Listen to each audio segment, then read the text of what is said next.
The sky of Rome is covered with mystery.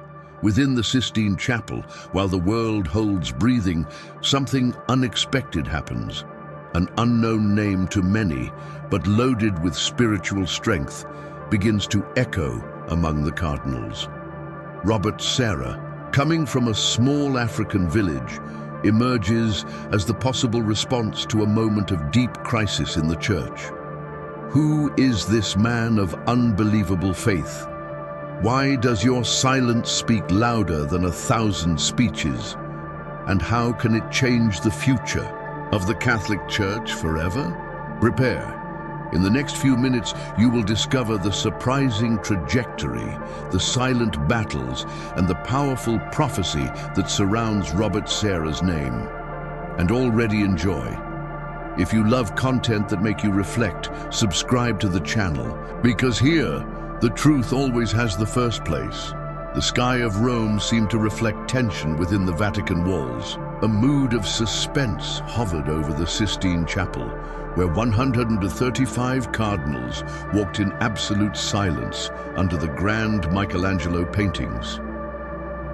The whole world eagerly awaited the white smoke that would announce the new pope. But this time, there was something different in the air. It was not just the choice of a leader, but the direction that the whole church would take from that moment. Each face carried the seriousness of those who understand that he is facing a decision that will echo for generations. Inside that sacred room, between discreet murmurs and silent prayers, a little awaited name began to emerge behind the scenes, bringing promises of deep and unexpected change. It was the beginning of a conclave that could mark a new era for the Catholic Church. While many eyes were focused on traditional European favorites, an unexpected name began to circulate among the most influential cardinals. Robert Serra, African, conservative, discreet. His presence was not scattered, he did not seek the cameras, but it was impossible to ignore him. In the midst of the political articulations that usually mark these meetings, Serra stood out precisely for his absence of campaign. He trusted more in divine providence than in human strategies. This powerful contrast drew attention and divided opinions. Who was this silent man of faith and unshakable convictions who, without asking, without promising, gained respect? For many, the mere fact that his name gained strength already indicated that something extraordinary was about to happen. The Church, accustomed to secular traditions, could be facing a truly historical choice. Born in a remote village of Guinea, where neither electricity nor books were accessible, Robert Serra seemed to a simple, perhaps anonymous life. Son of illiterate farmers, his childhood was marked by the hardness of work and the silent force of the faith conveyed by his family. Faith was not an abstract theory for him, but a daily experience of prayer, dignity, and resistance. As a boy, he felt the call to the priesthood and, against all the odds, sought training in a seminar. With no resources, no powerful contacts, only with the strength of his conviction, Serra began a trajectory that would lead him to cross the world and change the course of the Church. Its life story is not just inspiring, it is living proof that God raises leaders where the world least expects. Before we continue, if this content is making you reflect, already leave your like and subscribe to the channel and comment on which city and country you are watching, so you help this work reach more people and stay on top of videos that really cause, question, and inspire. Now let's go back to Robert Serra's surprising story. At age 12, without ever having a Bible, Robert Serra asked to be admitted to the seminary. In an environment where daily survival was already a challenge, this choice seemed absurd to many. But Serra had something that the ordinary eyes could not see, a deep thirst of God. It was on the long nights under the African stars, in the silent prayers of his mother and in his father's honorable work, which he found the foundation of his vocation. Every difficulty, every material lack became an opportunity to rely even more on divine providence. His call was not born in palaces or cathedrals. He was born in the dry land of Guinea, watered only by pure faith. This origin shaped a man who, years later, would challenge the giants of the modern world with the simplicity and strength of those who learn to trust only in God. At 34, Robert Sarah became the youngest bishop in the world, appointed by none other than Pope John Paul II, a feat that surprised many, but who, for those who knew his trajectory, seemed inevitable. His firm leadership, his deep life of prayer, and his total fidelity to Catholic doctrine soon drawn attention not only in Africa, but throughout the Church. Benedict XVI, as John Paul II succeeded, also recognized in Sarah a rare light, bringing him to Rome and giving him even greater responsibilities. When Pope Francis took over, even with a different pastoral profile, he kept Sarah in a prominent position, signaling that, despite the differences in style, the Church needed voices like his.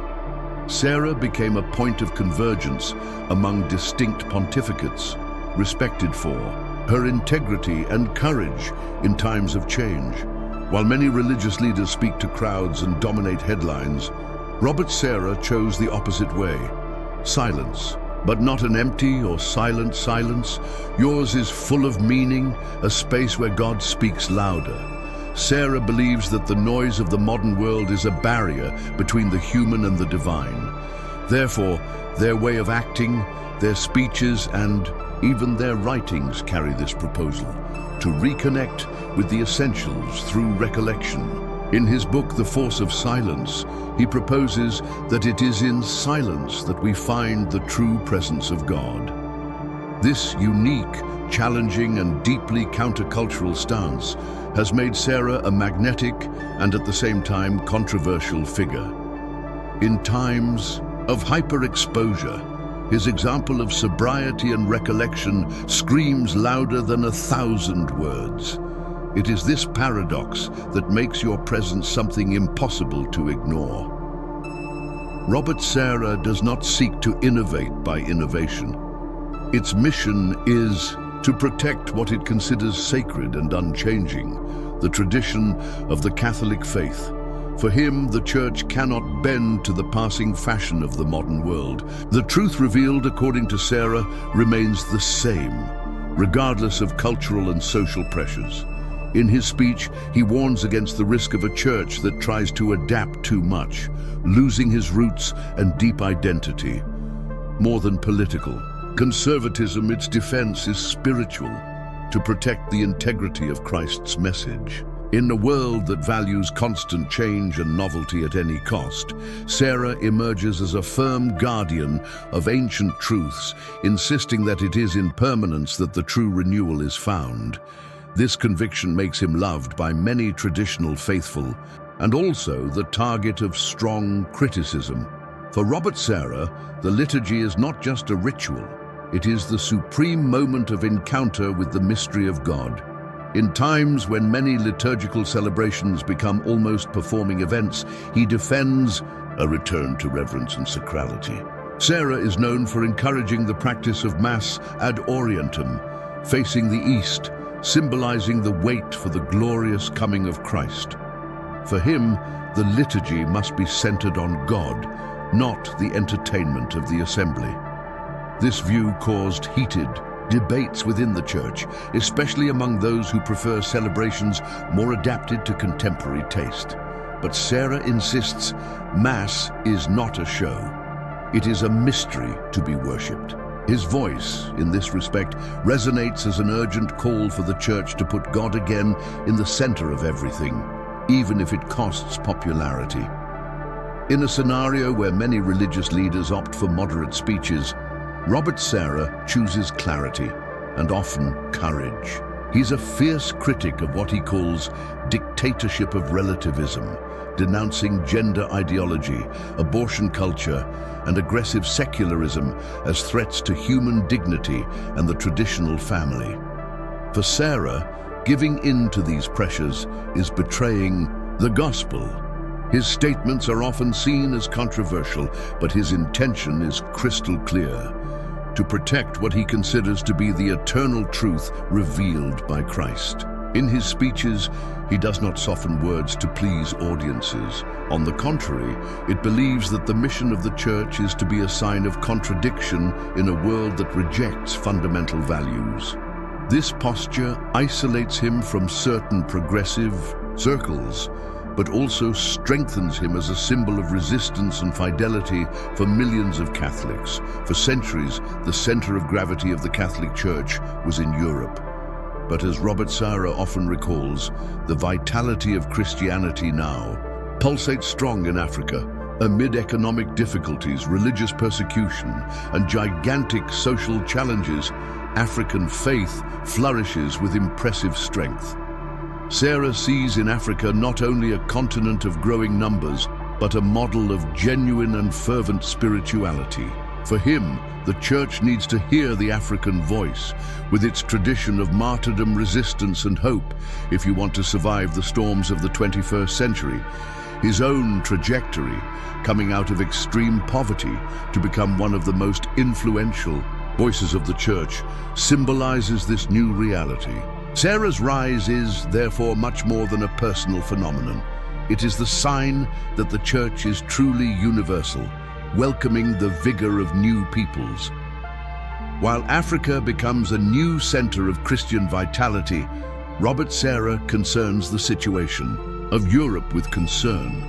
For him, the West is immersed in a profound spiritual crisis, where materialism, relativism, and the loss of Christian roots slowly run the identity of integer peoples.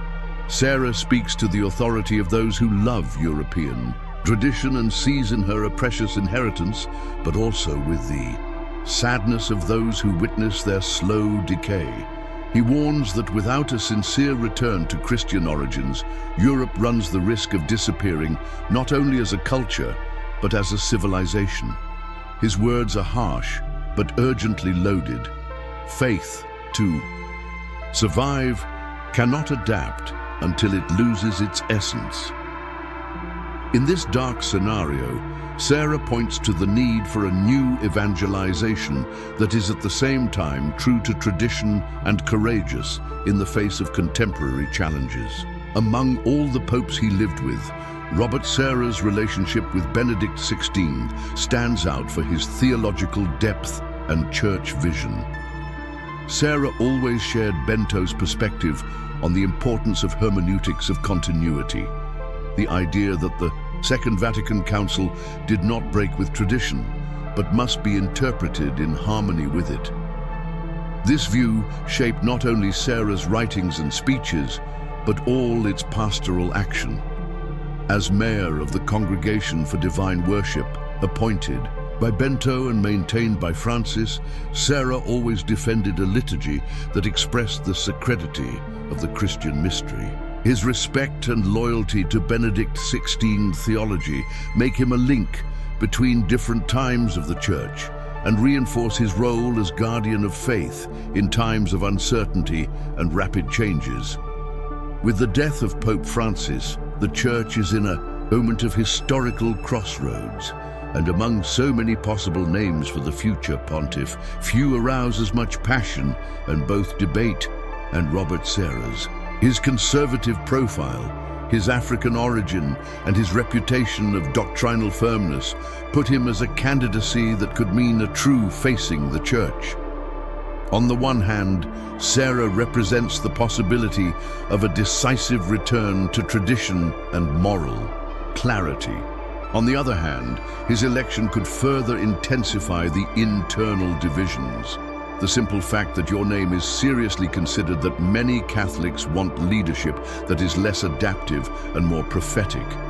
Whatever the result, Sarah's presence in the radar of the conclave shows that the thirst for authenticity and spiritual courage remains alive within the Church. If Robert Sarah were elected Pope, the impact would be immense, not just within the Church, but throughout the global scenario.